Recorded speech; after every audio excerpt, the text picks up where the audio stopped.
उत्तराखंड के 8 जिलों में आज भारी बारिश की चेतावनी। मौसम विभाग ने भारी बारिश का जारी किया अलर्ट।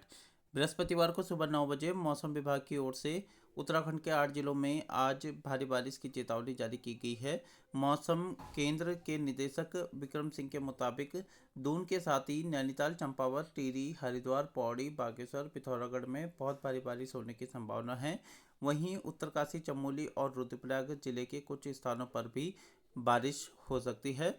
मौसम विभाग ने इस दौरान नदी नालों से दूर रहने की सलाह लोगों को दी है।